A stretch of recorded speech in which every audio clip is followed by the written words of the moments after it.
Full of Hell and Andrew Nolan, Scraping the Divine, album review, let's chat about it. Hey friends, what's going on? John here from What's Spinning here tonight to chat about this latest Full of Hell collaboration project, Scraping the Divine. And if you don't know by now, Full of Hell are a power, violence, and noise band out of Maryland, and they've been at it for some time now, much like their friends that I chatted about last week, The Body. My thoughts on Full of Hell over the years has kind of gone a little bit all over the place. I initially really loved a lot of their solo albums, but lately I've been much more into their collaborative projects. As a matter of fact, last year they dropped the very decent one with Primitive Man, as well as the excellent one with Nothing towards the end of the year. Now this time around they have brought on post-industrial artist Andrew Nolan for this collaborative project, and leading up to this thing, I thought the sound of this record from the singles was pretty intense, and let me tell you, it certainly is. The album starts off with Gradual, Timeslip, and right off the bat, this is some pretty horrifying shit, man. And yeah, that's a compliment. It's nasty, it's noisy, it is straight up hellish. Somehow Full of Hell just sound like one of the most tortured acts out there. And yes, once again, their sound is not going to be for everyone. This album is certainly not for the weak of heart. But it's a lot of the production tricks on this track and throughout this record that I'm really impressed with. I mean, sonically, it's just so impressive sounding. And this album is full of guest spots. This one features Nagora Taichi, and honestly, he kind of matches the tortured level of Full of Hell for a pretty explosive opening track. Yeah, welcome to hell, my friends. Heat Death from the Pyre is also really decent. This one is even noisier, even more cacophonous. And it's a lot more in your face. It's a lot more nightmarish. And this track, you gotta freaking buckle up for, man, because this one does not hold back. It just sounds like you're whizzing through hell, and this instrumental is just forming around you. The screeched vocals are absolutely monstrous, too. But to be honest, it also smooths out really nicely, too. Some of the guitar tones on this track are just really impressive. It's one of the more straightforward tracks here, but I don't think that's a bad thing. Burdened by Solar Mass, I've enjoyed since it dropped as a single. Honestly, leading up to this thing, I thought the singles were really impressive. From the opening note to this track, this just sounds so quiet, so brooding, all good things. And then, of course, this one takes off with these very swirling guitars and these intense guttural vocals in your face. And yeah, honestly, I'm impressed with just how much Full of Hell continues to push their sound further.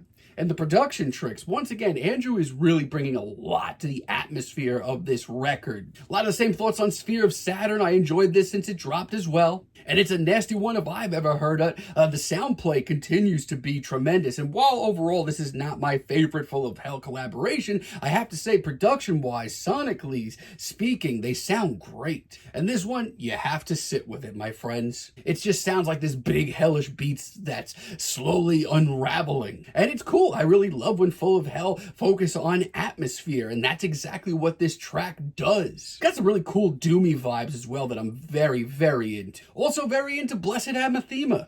I love the tension here, the brooding drums, and the way that everything just crashes down on top of it. I mean, tracks like this just sounds like you're taking the scenic route through hell, and Full of Hell just has to be the house band on display. It's one of the shortest cuts here, but I really do love the atmosphere. Now, I will say this, though. Honestly, this is not my favorite collaborative project from Full of Hell. As a matter of fact, there's some pretty awkward moments. We get tracks like Hemlock Gnosis, and honestly, I feel like tracks like this come along, and I've kind of hit my point. And I've kind of hit my limit. Now, don't get me wrong, the atmosphere here, once again, it's impressive. It is suffocating. But the amount of nothing that's going on outside of that, honestly, it's worrying. This sounds like they doubled down so much on creating this atmosphere that they forgot to actually write the song. A lot of the same thoughts on Facing the Divide, sadly. Once again, the atmosphere is just so desolate and quiet and genuinely engaging. But this track is even less focused, like all the little details are here, and I'm so impressed with them. But honestly, at the end of the day, I'm not that engaged with this track. It's not exciting. It's not complete at the end of the day. And no joke, I almost fell asleep during this track. That has never happened during a Full of Hell track. Extinguished Glow as well. I feel like this track has the pieces all here. I mean, yeah, it's absolutely monstrous. Those growls are terrifying, but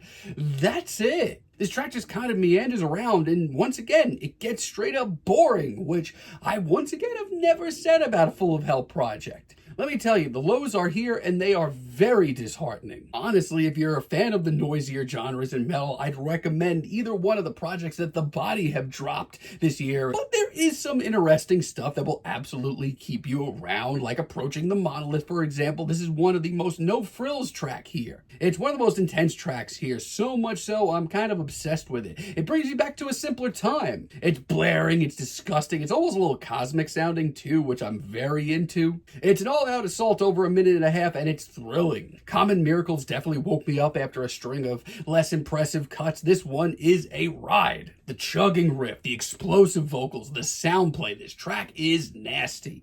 It's one of the coolest sounding cuts in this vein. I could listen to an album just like this very easily. It's also one of the most heart-pumping tracks on this entire record. I am on the edge of my seat just thinking about it. Irradiated Sands is also super impressive. I mean, a lot of Andrew's contributions to this record are honestly some of my favorite things about it. I love how muscular and beefy this track comes off. Here, the more industrial side of Andrew's music really shines very much. I feel like this project could have been a lot more engaging overall. And Paralytic Lineage as a finale starts off with another fantastic atmosphere. It just sounds so cool. The woozy synths and just how hopeless this comes off. I'm all for it. I also really love the lower register vocals that we're getting here from Alex Hughes. It may not be the most intense or hellish cuts here, but man, does it ever have an ambiance. It's a promising finale. I just wish this thing was a little bit more consistent. I mean, leading up to this record, I thought that there was something very genuinely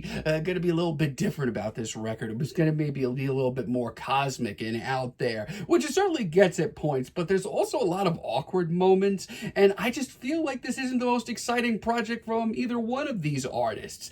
In the noisier realm of metal right now, I honestly think that there's a lot more interesting stuff that came out this year. But it's okay. It's certainly worth a listen, especially if you're a Full of Hell fan or an Andrew Nolan fan. I'm feeling a decent 6 on this album, but let me know what you all think down below. If you liked the video, be sure to give us a like, give us a subscribe, and let me know down below what you would like for me to chat about in the future. And until next time, have a great day, friends.